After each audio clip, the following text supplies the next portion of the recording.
Shalom saudaraku yang terkasih di dalam nama Tuhan Yesus Kristus. Selamat pagi, salam sejahtera untuk kita semuanya. Saya Ardi, menyambut Anda di dalam renungan Kristen Saudara Rohani. Selamat datang kembali di dalam renungan dan siraman rohani pagi hari ini. Harapan kami, semoga saudara yang terkasih dalam keadaan sehat selalu. Kiranya damai dan sukacita Roh Kudus melimpah dan tercurah di dalam hati dan pikiran saudara saat ini. Sebelum kita mulai renungan kita pada pagi ini, marilah kita bersama-sama berdoa. Selamat pagi Allah Bapa di surga, Allah yang Maha Pengasih dan Maha Baik.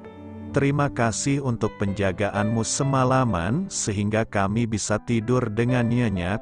Terima kasih untuk pagi yang indah yang Tuhan sediakan untuk kami. Tuhan, kami mau berdoa untuk sahabat, keluarga, dan rekan kami yang sedang sakit. Kiranya Tuhan berkenan untuk menjamah, Tuhan berkenan untuk menyembuhkan segala penyakit yang ada di dalam dirinya. Bagi sahabat pendengar kami yang sedang sakit, berkati juga obat yang dikonsumsi, dokter, perawat, serta keluarga yang mendampingi, biar mereka bisa menjalankan perannya dengan baik dan saudara kami bisa sembuh dan beraktivitas seperti sedia kala. Tuhan, pada hari ini, kami anak-anak-Mu akan melakukan berbagai aktivitas. Kami akan bekerja dan menjalankan tanggung jawab kami, kiranya Kau yang mampukan. Kami serahkan seluruh rencana dan agenda hari ini ke dalam tangan Tuhan. Biar Tuhan yang berkarya dan biarkan semua rencana sesuai dengan kehendak-Mu ya Tuhan Yesus yang baik. Ampuni dosa dan kesalahan kami Tuhan, jadikan kami pribadi yang lebih baik setiap harinya. Terima kasih karena telah membolehkanku untuk kembali menghirup udara segar di pagi hari ini, menikmati seluruh anugerah yang telah Engkau berikan kepadaku. Ajar kami menjadi pribadi yang lebih baik, itu semua karena kebaikan dan curahan kasih yang nyata dari Engkau di kehidupanku. Haleluya! Dalam nama Tuhan Yesus, aku sudah berdoa. Amin. Sahabat pendengar saudara rohani, pembacaan ayat emas Alkitab renungan kita hari ini terambil dari kitab Pengkhotbah 8 ayat 14 sampai dengan ayat 17. Ada suatu kesia-siaan yang terjadi di atas bumi. Ada orang-orang benar yang menerima ganjaran yang layak untuk perbuatan orang fasik, dan ada orang-orang fasik yang menerima pahala yang layak untuk perbuatan orang benar. Aku berkata, ini pun sia-sia. Oleh sebab itu aku memuji kesukaan, karena tak ada kebahagiaan lain bagi manusia di bawah matahari, kecuali makan dan minum dan bersukaria, itu yang menyertainya di dalam jerih payahnya seumur hidupnya yang diberikan Allah kepadanya di bawah matahari. Ketika aku memberi perhatianku untuk memahami hikmat dan melihat kegiatan yang dilakukan orang di dunia tanpa mengantuk siang malam, maka nyatalah kepadaku bahwa manusia tidak dapat menyelami segala pekerjaan Allah yang dilakukannya di bawah matahari. Bagaimanapun juga manusia berlelah-lelah mencarinya, ia tidak akan menyelaminya, walaupun orang yang berhikmat mengatakan bahwa ia mengetahuinya, namun ia tidak dapat menyelaminya. Ayat renungan kita pada pagi hari ini terambil dari kitab Pengkhotbah 8 ayat 14 sampai dengan ayat 17. Inti dari ayat emas renungan kita adalah, aku memuji kesukaan, karena tak ada kebahagiaan lain bagi manusia di bawah matahari, kecuali makan dan minum dan bersukaria. Mari kita mulai renungan pagi kita kata-kata bijak yang dapat kita petik adalah sukacita dan hikmat. Renungan kita pada hari ini ditulis dan disusun oleh Kirsten Holmberg. Mari kita mulai kisah inspiratif. Setiap kali musim semi tiba, bunga-bunga sakura yang harum tumbuh mekar dan membanjiri Jepang dengan keindahan warna merah muda yang pucat maupun cerah, memanjakan indera penduduk lokal dan wisatawan yang menikmatinya. Mekar bunga yang tidak bertahan lama tersebut mendorong kesadaran orang Jepang untuk menikmati keindahan dan aromanya selagi masih ada. Singkatnya, pengalaman itu bahkan menjadikannya lebih berkesan dan emosional. Dalam bahasa Jepang, usaha menikmati sesuatu yang begitu cepat berubah itu disebut mono no aware. Sebagai manusia, wajar apabila kita mencari-cari dan berusaha mempertahankan perasaan yang senang. Namun, dengan menyadari bahwa hidup ini dipenuhi kesulitan, kita harus mengembangkan kemampuan untuk memandang rasa sakit maupun kesenangan melalui kacamata iman kepada Allah yang Maha Kasih. Kita tidak perlu terlalu pesimis memandang hidup ini, dan sebaliknya, kita juga tidak perlu terlalu optimis sampai-sampai bersikap tidak realistis. Kitab Pengkhotbah menawarkan teladan yang bermanfaat bagi kita. Meski kitab ini terkadang dianggap berisi sekumpulan pernyataan negatif, Raja Salomo yang menulis bahwa segala sesuatu adalah sia-sia, juga mendorong pembacanya untuk menemukan sukacita dari hal-hal sederhana di dalam kehidupan. Dengan berkata, tak ada kebahagiaan lain bagi manusia di bawah matahari, kecuali makan dan minum dan bersukaria.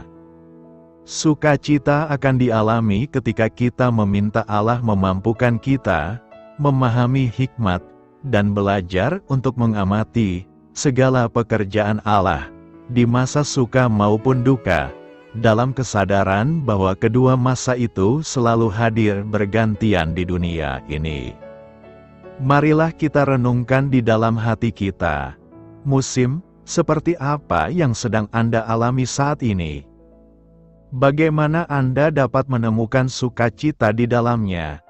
Hal ini patut kamu ketahui dan menambah wawasan kamu. Penulis kitab Pengkhotbah, yang diyakini banyak ahli adalah Salomo, menyebut dirinya sebagai pengkhotbah, anak Daud, raja di Yerusalem. Ia menunjukkan kepada kita seperti apa gambaran hidup tanpa Allah, dan bagaimana dia harus ada di dalamnya. Sang pengkhotbah mengamati realitas hidup yang tidak adil di dunia yang telah berdosa. Ada orang saleh yang dihukum bagai pendurhaka, ada penjahat yang diganjar bagai orang saleh. Namun, alih-alih terbebani oleh ketidakadilan itu, Salomo justru mengajak kita untuk menikmati hidup supaya kita merasakan kebahagiaan lain bagi manusia di bawah matahari, yang menyertainya di dalam jerih payahnya seumur hidup. Kita, yang diberikan Allah kepadanya di bawah matahari. Di bagian akhir kitabnya, penulis mengingatkan kita, jikalau orang panjang umurnya, biarlah ia bersukacita di dalamnya. Tetapi hendaklah ia ingat akan hari-hari yang gelap, karena banyak jumlahnya. Segala sesuatu tetap ada. Pengkhotbah 3 ayat 14 berkata, Aku tahu bahwa segala sesuatu yang dilakukan Allah akan tetap ada untuk selamanya. Itu tak dapat ditambah dan tak dapat dikurangi. Allah berbuat demikian, supaya manusia takut akan Dia. Ketika Tuhan sudah menciptakan sesuatu, maka sesuatu itu akan tetap ada untuk selama-lamanya. Ketetapan dan keputusan Tuhan tetap berlaku dan tidak akan pernah berubah. Itulah kesaksian iman pengkhotbah. Melalui ayat bacaan di ini kita akan mendapatkan nilai kebenaran, yaitu bahwa segala sesuatu yang dilakukan Allah akan tetap ada untuk selamanya, bahkan tidak dapat ditambah maupun dikurangi. Dan hal ini pada umumnya disebut takdir atau nasib. Misalnya, setiap yang hidup pasti akan mati. Takdir manusia hanya satu, yakni pasti akan mati. Takdir atau nasib ini tidak bisa diubah, karena dengan demikian manusia diharapkan untuk memiliki rasa takut akan Tuhan. Akan tetapi kenyataannya manusia tidak pernah takut kepada Tuhan, kecuali orang yang percaya bahwa Yesus adalah Tuhan. Segala sesuatu yang ditetapkan Tuhan tidak dapat ditambah maupun dikurangi berlaku bagi orang yang belum lahir baru atau percaya kepada Kristus. Dan kali ini kita akan melihat kehidupan seseorang yang menjadi contoh bagi kehidupan setiap orang yang percaya, karena orang ini adalah orang yang percaya. Kita akan membaca dalam Yesaya 38 ayat 1-7 tentang kehidupan Hizkia. Seperti yang telah kita baca dalam pengkhotbah, bahwa takdir atau nasib itu pasti, dan takdir itu juga dialami Hizkia, di mana ia telah ditentukan untuk mati dalam usia tertentu oleh karena penyakitnya.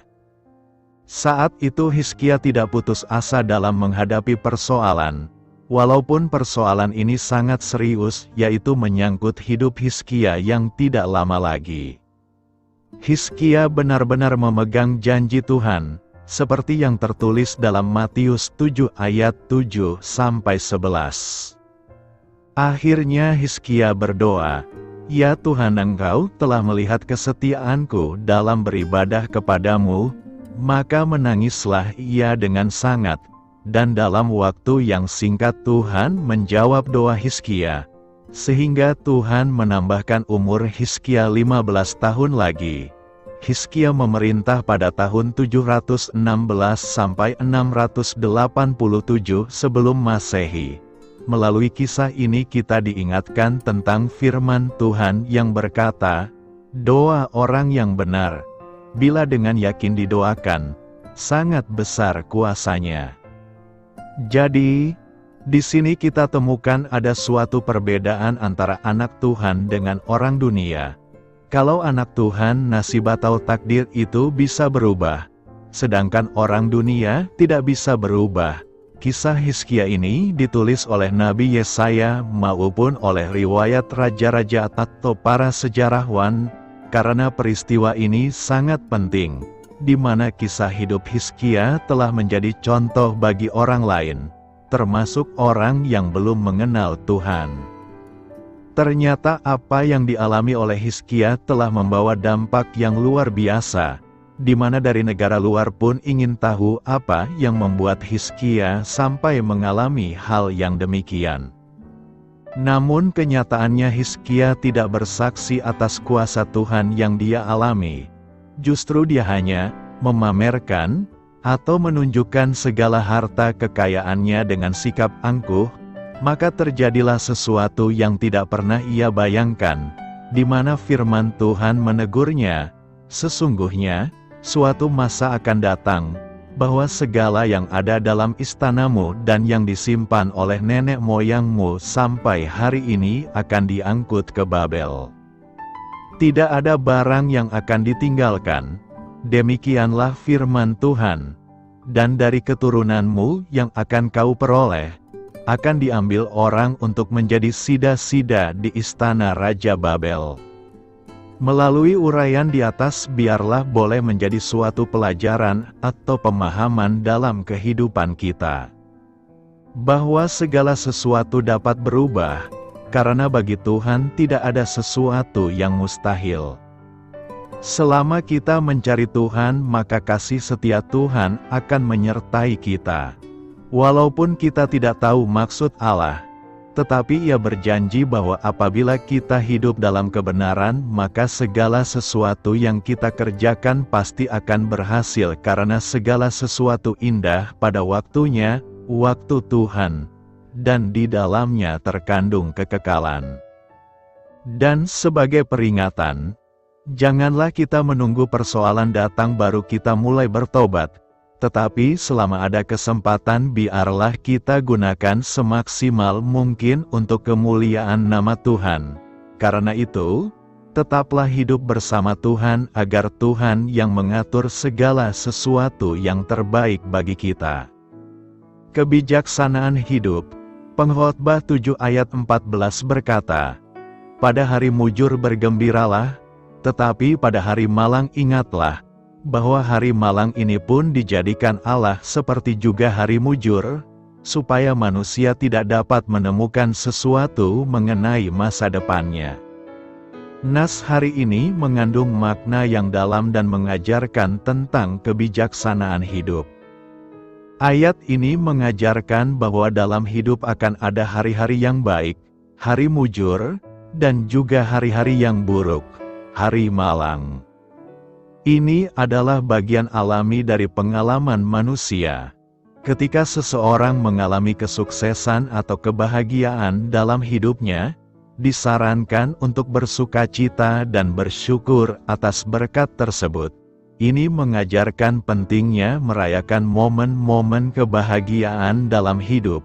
Di sisi lain, saat seseorang menghadapi kesulitan, penderitaan, atau kegagalan, penting untuk mengingat bahwa itu adalah bagian dari hidup juga. Ini menekankan perlunya menerima tantangan dan ujian dengan ketabahan dan keberanian. Ayat ini mengingatkan bahwa manusia tidak dapat memprediksi masa depan mereka. Tidak ada yang tahu apa yang akan terjadi besok atau di masa depan. Ini menekankan pentingnya hidup di saat ini dan menghargai setiap momen yang diberikan kepada kita. Ayat ini juga menunjukkan bahwa baik hari mujur maupun hari malang telah dijadikan oleh Allah. Ini mengajarkan tentang kekuasaan dan rencana Allah dalam mengatur segala sesuatu dalam hidup manusia. Apa yang hendak kita renungkan dari nas hari ini? Nas hari ini menekankan beberapa hal penting yang patut direnungkan. Pertama, ketidakpastian hidup. Manusia tidak pernah tahu dengan pasti apa yang akan terjadi di masa depan.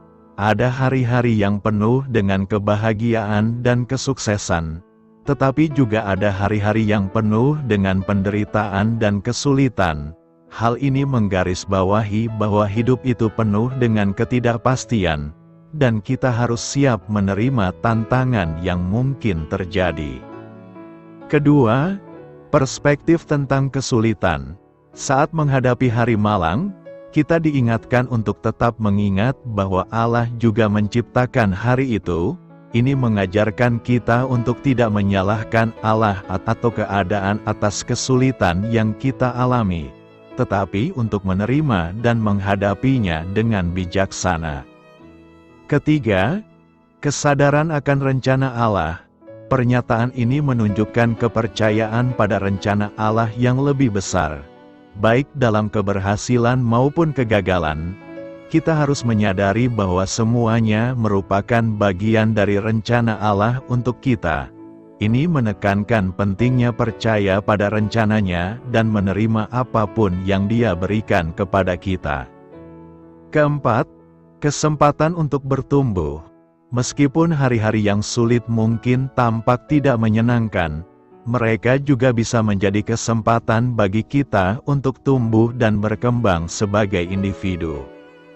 Melalui kesulitan, kita dapat belajar lebih banyak tentang diri kita sendiri, menguatkan iman, dan memperdalam hubungan kita dengan Allah. Karena itu, dengan merenungkan pernyataan ini, kita diingatkan untuk hidup dengan kesadaran akan ketidakpastian hidup, menerima segala sesuatu dengan lapang dada, dan percaya pada rencana Allah yang lebih besar, baik dalam kebahagiaan maupun kesulitan. Apa yang Alkitab katakan tentang kemakmuran? Kemakmuran adalah tema populer yang telah tertanam dalam pesan Kristiani. Karena kedengarannya sangat membesarkan hati, dan ada ayat-ayat Alkitab yang tampaknya mendukung kemakmuran, Banyak guru populer yang menggantikan pengajaran kemakmuran dengan doktrin yang masuk akal tentang pertobatan, salib, dan realitas neraka. Hasrat kita untuk menjadi sejahtera begitu kuat, sehingga kita tertarik pada ajaran ini bagaikan ngengat yang terbang ke nyala api. Janji kemakmuran, dipadukan dengan spiritualitas, menawarkan harapan, bantuan finansial, dan hubungan dengan Tuhan sekaligus. Para pengkhotbah kemakmuran juga memberitahu kita apa yang ingin kita percayai. Dasar pemikiran dari khotbah kemakmuran atau pengajaran firman iman adalah, karena Tuhan itu baik, Dia menghendaki anak-anaknya sejahtera dalam hal kesehatan, kekayaan, dan kebahagiaan. Dan karena Dia kaya, Dia mampu mewujudkannya. Sulit untuk memisahkan fakta Alkitabiah dari fiksi buatan manusia. Apa sebenarnya yang diajarkan Alkitab tentang kemakmuran? Kita harus mulai dengan pengakuan bahwa seluruh ciptaan adalah milik Tuhan. Dialah yang memiliki segala sesuatu, dan apa yang Dia lakukan terhadap segala sesuatu itu adalah keputusannya. Kita juga tahu bahwa Dia baik dan ingin memberi kita hal-hal yang baik. Anugerah terbesar yang telah Allah berikan, Putranya sendiri, Yesus. Ketika kita telah menerima anugerah itu dan menerima kehormatan tinggi untuk diangkat menjadi keluarga Allah, Sang Pencipta menjadi Bapa kita. Dia mengasihi kita seperti anak-anaknya yang terkasih. Sebagaimana seorang ayah di dunia ingin anak-anaknya sejahtera dalam banyak hal, demikian pula Allah, sama seperti ayah di dunia yang senang memberi anak-anaknya pemberian yang baik. Demikian pula Bapa Surgawi kita yang senang memberi kita pemberian yang baik. Sebagai anak-anaknya, kita dapat mengharapkan Dia untuk menjaga kita. Memang benar Tuhan ingin anak-anaknya sejahtera, tapi dalam hal apa? Pemahaman populer mengenai kemakmuran melampaui apa yang diajarkan Alkitab. Para pengajar kemakmuran berfokus terutama pada saat ini dan saat ini, mencari kekayaan sebagai bukti berkat Tuhan. Mereka menyertakan beberapa ayat Alkitab di luar konteks ke dalam hype mereka dan menyebutnya sebagai pengajaran Alkitabiah. Namun, keinginan Tuhan agar kita sejahtera mungkin tidak mencakup kekayaan materi sama sekali. 1 Timotius 6 ayat 9 memperingatkan, orang yang ingin menjadi kaya jatuh ke dalam pencobaan dan perangkap, dan ke dalam banyak keinginan yang bodoh dan merugikan, yang menjerumuskan manusia ke dalam kehancuran dan kebinasaan. Ada berbagai jenis kemakmuran, yang mana kemakmuran materi atau finansial hanyalah salah satunya. Jenis kemakmuran lainnya mungkin jauh lebih penting di mata Tuhan. Seringkali, Tuhan tidak dapat mempercayakan kemakmuran materi kepada kita karena kita menjadikannya berhala. Yesus berkata, betapa sulitnya bagi orang kaya untuk mendapat bagian dalam kerajaan Allah.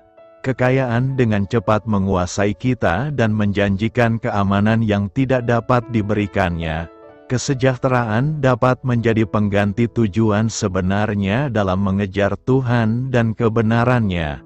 Sebagai Bapa yang baik, Tuhan mungkin menahan apa yang kita dambakan, dan malah memilih memberikan apa yang benar-benar kita butuhkan. Dia memikirkan manfaat kekal bagi kita, bukan kenyamanan jangka pendek kita. Pengajaran kemakmuran juga salah karena mencakup gagasan bahwa salib Kristus menyembuhkan semua penyakit fisik dan mental kita. Jika penebusan Yesus memberikan kesembuhan dan kemakmuran fisik saat ini, maka kita seharusnya berharap untuk berumur panjang, hidup sejahtera dan bebas dari segala penyakit, kelemahan, dan penyakit. Namun bukan kemakmuran duniawi dan fisik yang disediakan oleh penebusan Kristus. Itu adalah kemakmuran surgawi dan rohani. Beberapa hamba Allah yang paling setia menderita penyakit fisik yang tidak disembuhkan secara ajaib. Dan banyak orang percaya sepanjang sejarah dipenjarakan, disiksa, dan akhirnya dibunuh. Mereka berjalan dengan mengenakan kulit domba dan kulit kambing, melarat, dianiaya dan dianiaya. Mereka mengembara di padang gurun dan gunung-gunung, tinggal di gua-gua dan lubang-lubang di tanah.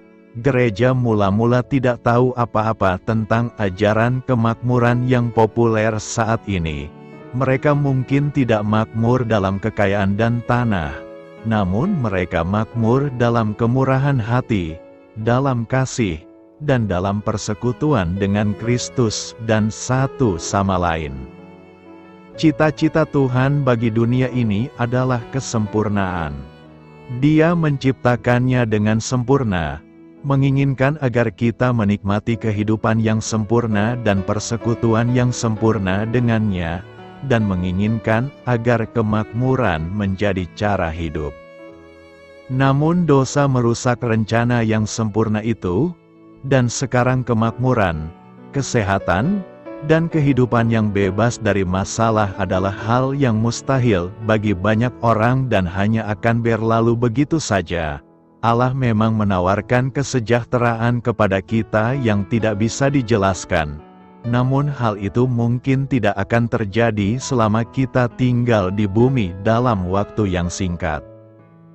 Bagi banyak orang, realisasi penuh dari pemulihan Tuhan hanya akan dialami ketika kita meninggalkan dunia ini dan memasuki hadirat-Nya dalam kekekalan. Ibrani 11 mencantumkan lusinan hamba Tuhan yang setia yang diharapkan bisa hidup sejahtera karena kesetiaan mereka. Namun ayat 39 dan 40 mengatakan ini, dan mereka semua yang mendapat persetujuan melalui iman mereka, tidak menerima apa yang dijanjikan, sebab Allah telah menganugerahkan kepada kita sesuatu yang lebih baik, supaya di luar kita mereka tidak dapat disempurnakan. Setiap anak Tuhan, yang dibeli dengan darah Yesus Kristus, akan mengalami kemakmuran melebihi imajinasi terliar kita untuk selama-lamanya, sampai saat itu tiba, kita berjalan dengan iman. Roma 8 ayat 17-18 menjanjikan hal ini. Jadi jika kita masih anak-anak, maka kita juga adalah ahli waris, yaitu ahli waris Allah dan turut serta dalam penderitaan Kristus, jika kita turut mengambil bagian dalam penderitaannya, supaya kita juga dapat mengambil bagian dalam kemuliaannya. Saya menganggap penderitaan kita saat ini tidak sebanding dengan kemuliaan yang akan terungkap dalam diri kita. Menjadi ahli waris bersama Kristus berarti selamanya kita akan menikmati segala milik Tuhan. Tidak ada kemakmuran duniawi yang dapat menandingi hal itu. Kenikmatan dunia adalah kesia-siaan. Hidup yang tidak selaras dengan imannya akan membawa kesia-siaan. Kitab Pengkhotbah memberikan kritikan kepada orang yang hidupnya tidak selaras dengan imannya. Pengkhotbah mengecam orang yang salah menentukan prioritas hidup. Ia dengan lantang melawan praktik manusia zamannya yang menomorduakan Allah.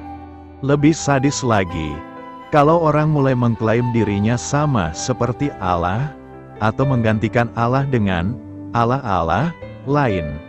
Allah baru orang zaman ini adalah handphonenya, tabletnya, komputernya atau kegemaran lainnya. Orang bisa menghabiskan waktunya belasan jam sehari dengan HP, tablet dan komputer, tetapi lupa untuk meluang waktu biar beberapa menit berbicara dengan Tuhan. Memang segala sesuatu akan sia-sia kalau kita tidak memiliki pegangan hidup. Benar, segala sesuatu adalah sia-sia kalau manusia salah menentukan prioritas dalam hidup. Betul, segala sesuatu sia-sia kalau manusia salah menentukan arah hidupnya. Kalau manusia mengarahkan hidupnya pada hal-hal duniawi saja, maka akan berujung pada kesia-siaan. Kalau manusia salah membuat skala prioritas dalam hidup, maka akan bermuara pada kebinasaan. Kita harus menata kembali hidup kita dengan membuat keseimbangan antara yang duniawi dan rohani, antara yang sesaat saja dan untuk yang jangka panjang sifatnya. Yang membuat hidup kita berarti atau sia-sia adalah kita sendiri. Kalau mau hidup ini berarti, lakukanlah hal-hal yang mendatangkan kebaikan, kebenaran, keadilan, dan kedamaian. Kita harus memihak pada budaya kehidupan.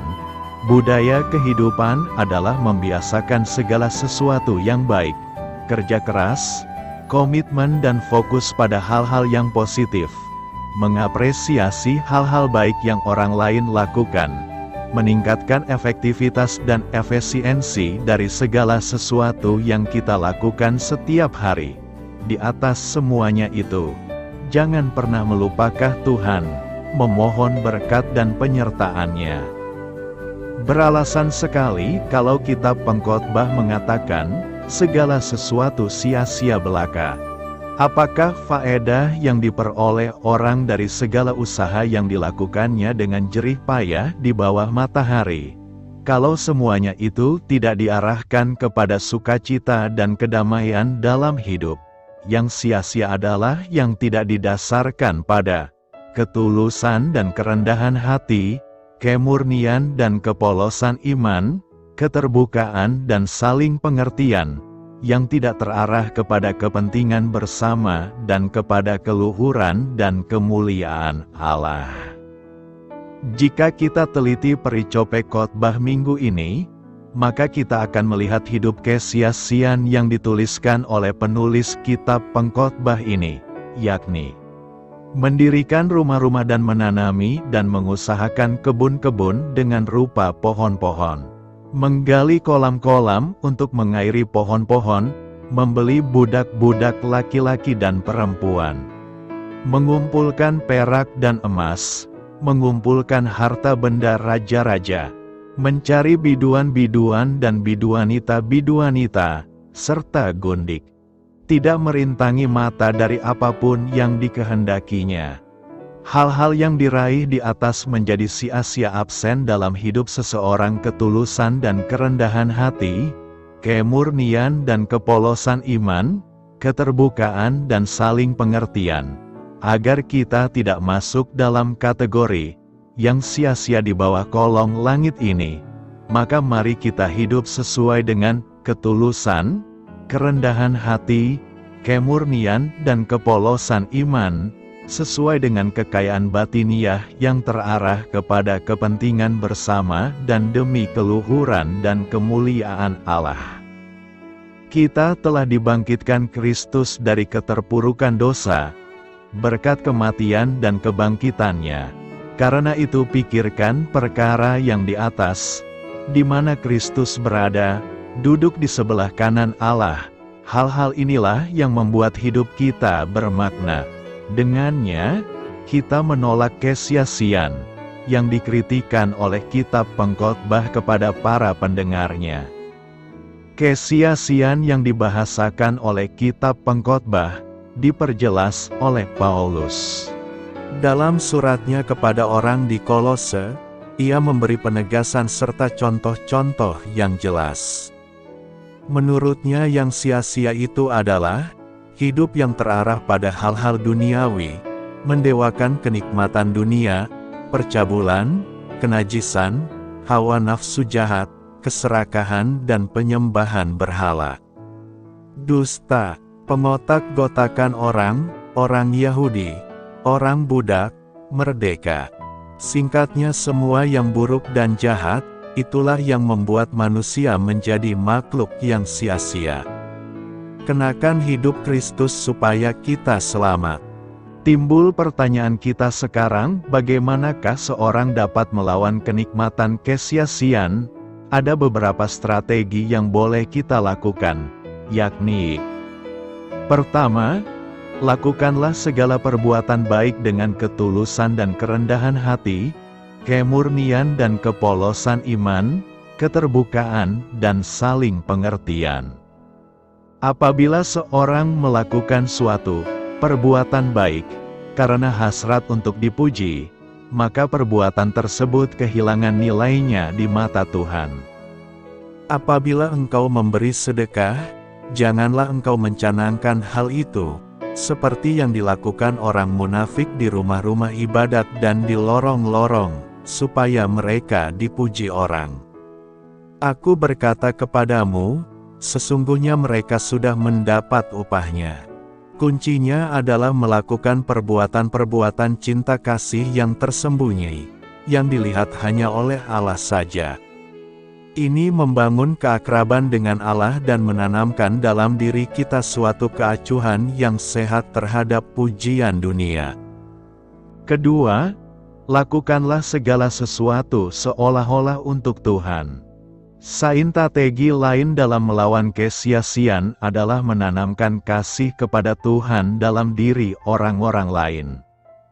Yakni, menawarkan perbuatan-perbuatan baik kepada Tuhan melalui orang-orang di sekitar kita. Belajar untuk melihat Tuhan dalam diri sesama dan mengasihinya dalam diri sesama. Kesadaran akan kehadiran Tuhan dalam diri sesama ini telah menggerakkan tak sedikit para kudus pada cinta kasih yang universal dan gagah berani. Dengan cinta kasih universal kita bermaksud menunjukkan cinta kasih dan kebaikan pada semua orang, tanpa peduli kepribadian ataupun perangai mereka. Ini bukan tugas yang mudah. Mudah berlaku baik pada seseorang yang menyenangkan, adalah jauh lebih sulit berlaku baik pada seseorang yang mudah naik pitam atau tak tahu adat atau tak tahu berterima kasih. Itulah sebabnya mengapa menjangkau seorang yang sulit sangat membantu dalam memurnikan niat-niat kita. Sebab pada tahap itu, kita bermurah hati demi cinta kepada Kristus, bukan demi cinta kepada pujian. Renungkan, berefleksi dari pembahasan khotbah di atas. Apakah yang hendak kita renungkan dan tindak lanjuti dalam kehidupan kita sehari-hari?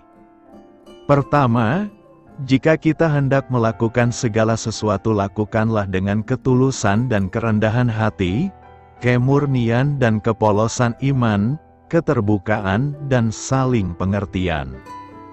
Kedua, jika kita hendak melakukan segala sesuatu, lakukanlah hanya untuk kemuliaan nama Tuhan, bukan untuk mencari popularitas kita semata. Ketiga, marilah kita menyadari bahwa membuat orang bahagia dalam arti yang sesungguhnya dalam hidup, yaitu kalau ia memiliki keseimbangan antara yang batiniah dan jasmaniah.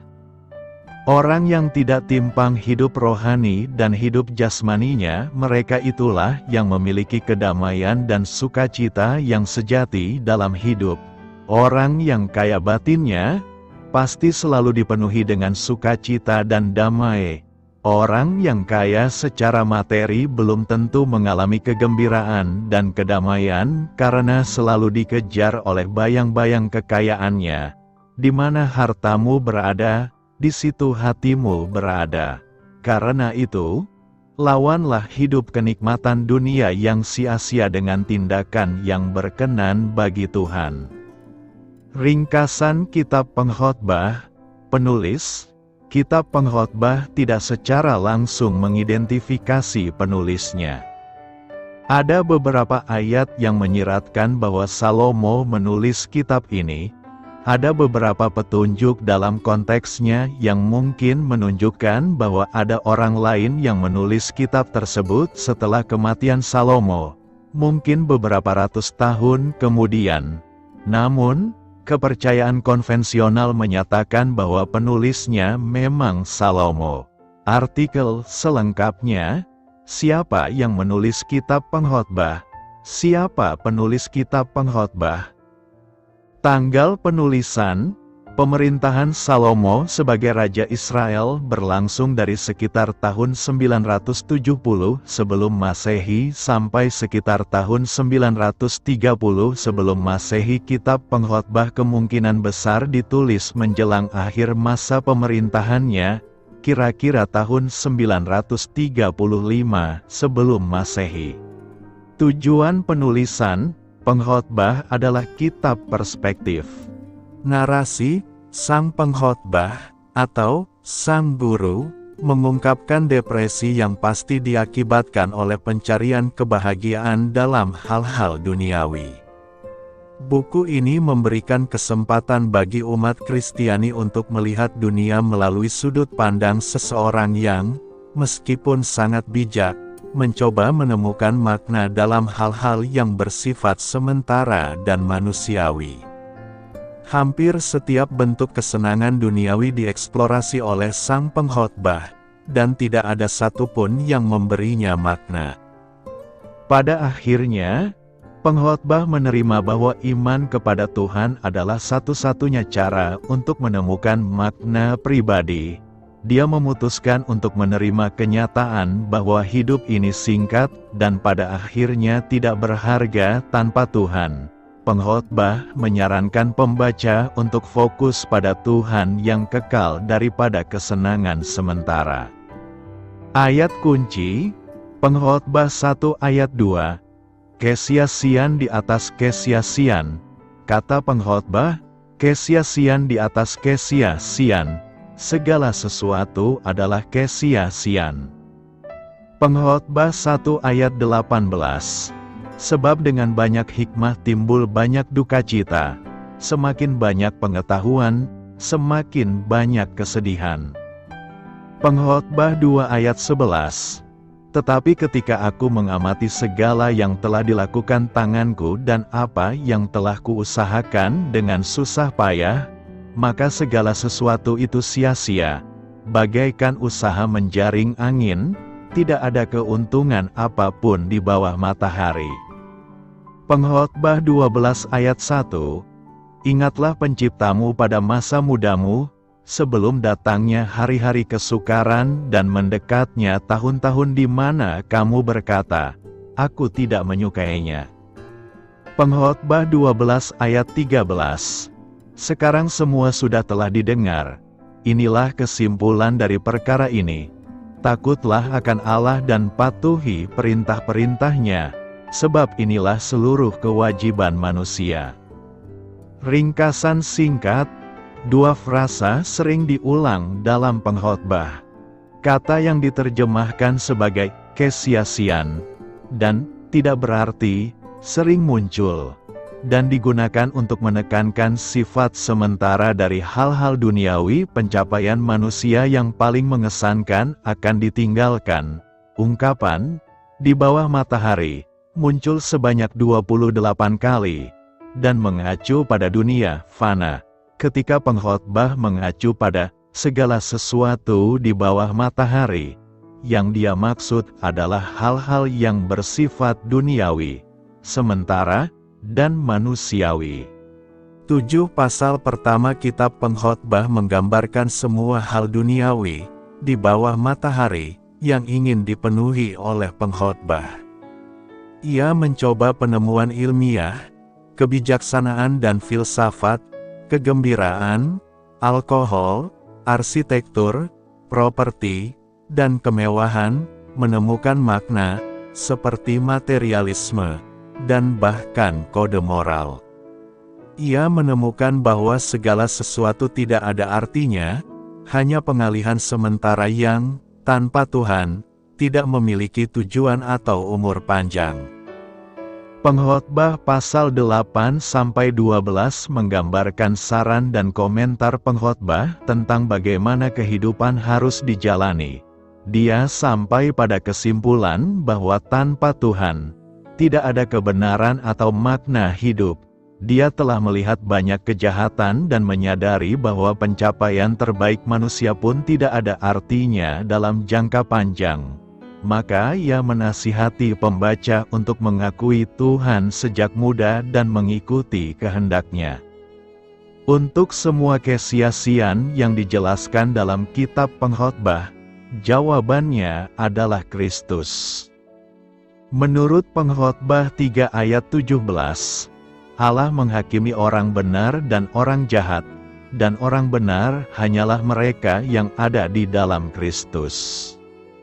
Allah telah menempatkan kerinduan akan kekekalan dalam hati kita, dan telah menyediakan jalan menuju kehidupan kekal melalui Kristus. Kita diingatkan bahwa memperjuangkan kekayaan dunia bukan hanya sia-sia karena tidak memuaskan. Namun kalaupun kita bisa memperolehnya, tanpa Kristus kita akan kehilangan jiwa, dan apa untungnya? Pada akhirnya, setiap kekecewaan dan kesia-siaan yang digambarkan dalam kitab Pengkhotbah ada solusinya di dalam Kristus, hikmat Allah, dan satu-satunya makna sejati yang dapat ditemukan dalam kehidupan.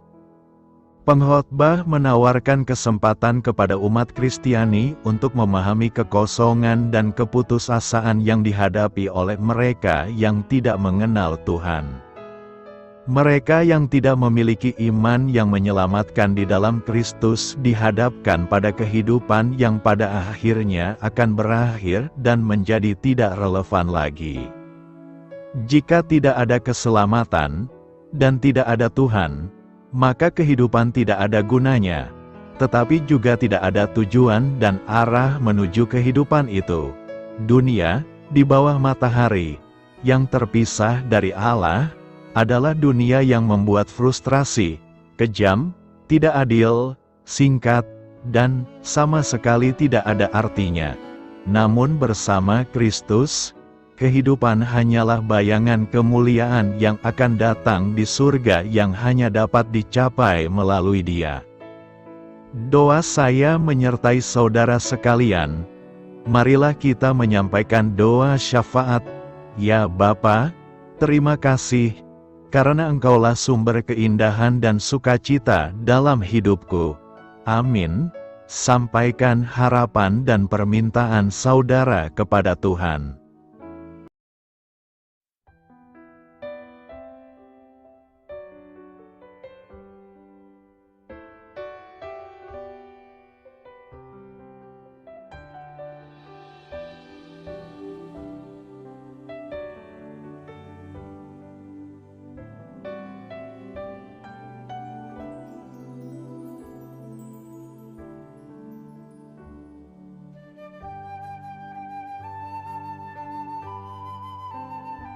Marilah kita renungkan sahabat saudara rohani.